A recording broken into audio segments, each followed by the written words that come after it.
Will you answer that, Walter, and then I'll give my interpretation too? Okay, I will be glad to answer that actually. And I, like, looked to comprehend how they were going to have the same outfit, although still the traditional men's and My men's name is section. Navara Mehta. My name is Brie Webster. Oops, My name I'm is sorry, Stephen hold Jackson, on. and I go to the High School of Fashion Industries.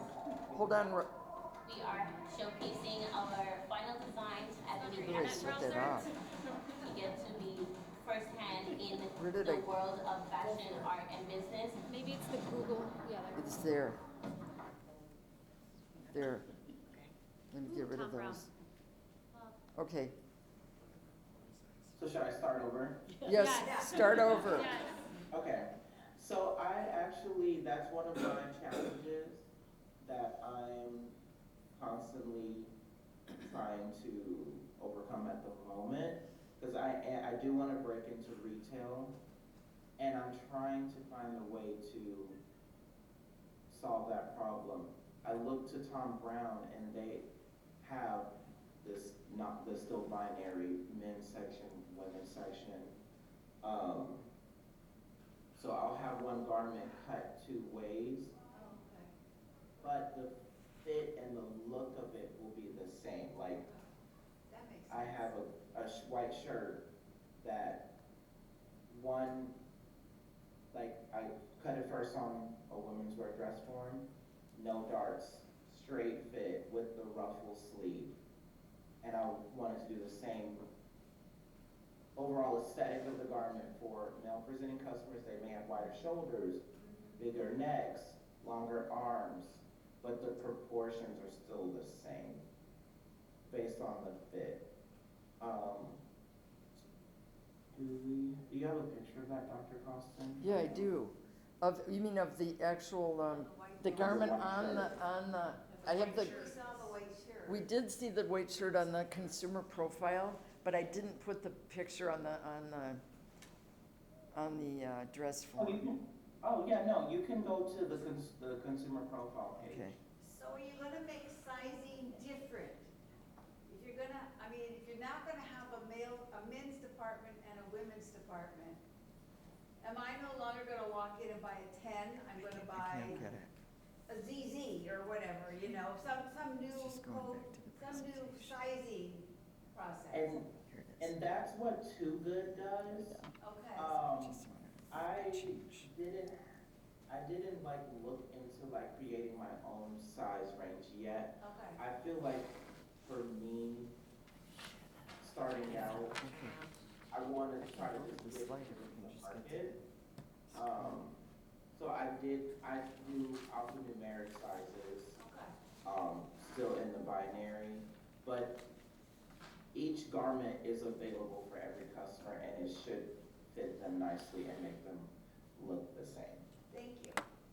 You're welcome. So Christopher John Rogers, who is the colorful, voluminous, he also does a lot of big shirt dress type of construction, also accordion pleated palazzo type pants and big skirts, and the big volume skirts like the one on Lady Gaga. Those are forgiving in certain areas. So both for men and women. Right. So, which makes him very popular with both sexes. But the sizing is definitely an issue that I think Walter was able to discuss better. His shirt that he's talking about is this one, the Rosu, which he had photographed on both men and women. And I don't know how to get. I don't know how to get back to the present. Here it is, this, you know, navigator, yeah. Click that one. So There we it's go. right here. Scroll up to the top. That was at the beginning. So the fashions will be more accommodating essentially in terms of body style and size. Yeah, because they have, Pass this around.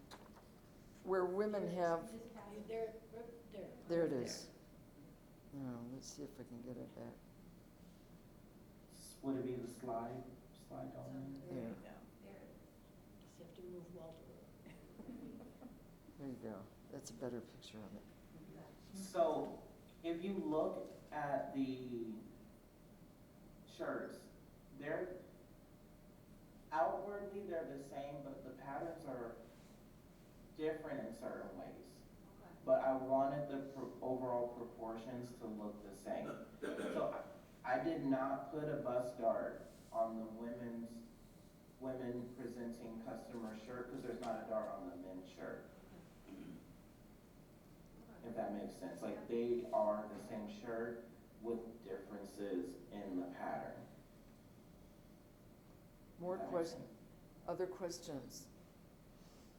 Kim, locally, is there a place to go find, buy these items? Hmm. Do you go to Chicago? There might be, I haven't, things hit, like we said, things stopped during COVID, and now, there should be online availability of certain things. There's a lot of, T-shirts and things like that. There's a lot of gay pride merchandise. There's a lot of that. But I don't know, Walter. Beside, we had another retailer in there called Nico Panda, and Nico Panda was the product of a real genius who's had experience working for all sorts of big brands like Dolce & Gabbana. He's Italian, and he worked for Dolce & Gabbana and all sorts of big brands. But Nico Panda seems to be stalled right now since COVID.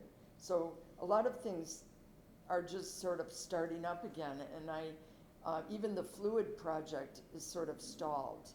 And they were going to work with Nico Panda. They were doing collaborations with all different independent designers.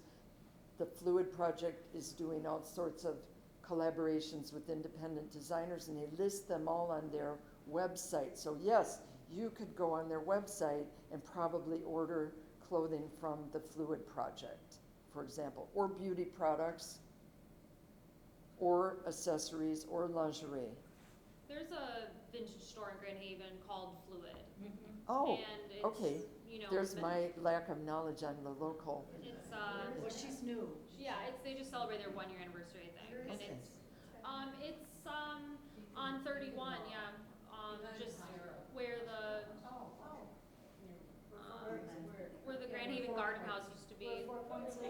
Yeah. The other end, at the end on, Yeah, where Two Yolt Cafe is. In the strip mall where, yeah. Can you talk about any of the challenges in terms of sourcing for fabrics or other ornaments, as well as for finding investors to help start up businesses like this? Finding investors, that's a really good one, Walter. Part of our project, I went into a whole bunch of recommendations about how to find investors, and a lot of it had to do with networking, but there are specific Fluid investors out there that are interested in this kind of thing. And now, I mean, if you look at the list of companies that were being advised by the Fluid project, they're potential investors because they've got buckets of money and they're looking at Generation Z and saying, we want in on that. And so they're looking for young designers like Walter, and they want to know about it and potentially buy into that. Yeah. So in terms of sourcing, the same problems that all industry have, that COVID slowed sourcing down for everything. So it's just coming back now. But I don't think that there's any. Do you think there's a specific sourcing problem for gender fluid? No. I don't think so. Gender non-binary clothing and gender fluids uses a lot of the same materials. I mean, are there new countries in either Asia, Africa, India, other areas where maybe traditional fabrics didn't come from, but could be more ethnically influenced? On a small scale, there are suppliers of yarns and fabrics from Peru and so forth in all sorts of different countries, but even from America now, again.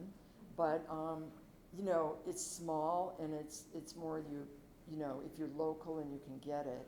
Or in the case of Peru, they have a cotton brand that they promote. And then some of the really upper end yarns like Vicuña, they have relationships with Zegna and big menswear companies where they buy a lot of that yarn because it's really expensive. But for, you know, for this kind of, well, if we get into luxury with Louis Vuitton, Moet Hennessy, they can buy anything they want. Anything. The designers can have carte blanche. The checkbook is open. Warren. I had, as I listened to the presentation that you and Walter gave, the part of it was suggesting a societal transformation, where people are no longer bound by traditional gender roles, and their expression of those roles are no longer rule-driven and requirement. So that all sounds very, It sounds great, doesn't very it? aquarium. But at the same time, even though I'm not schooled in fashion, I know fashion is a fickle mistress, and that things change quickly, and that old becomes new again. And Yeah. so what could tell us that this isn't just a flourishing expression versus something that really is going to be a more permanent aspect of Mm, fashion? well, fashion does change all the time. This is, there are bigger, in the world of trend forecasting, there are short-term fluctuations and there are long-term fluctuations. In fact, I thought about showing the slide. There's a bell curve on traditional fashion and what makes a short-term seasonal fashion, say in color, style, cut, fit, and how long it extends and why. There's the drivers that keep something going are people. They're usually people, but they're also economics. There are world wars. There are wars. We have a war right now in the Ukraine and Europe. There are other big drivers, climate change, things like that, that affect the length and the strength of a phenomenon that affects fashion.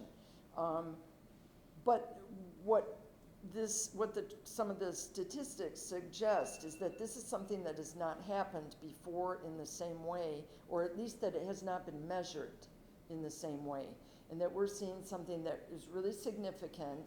And, you know, going back to what fashion responds to, the industry and designers respond to what people want.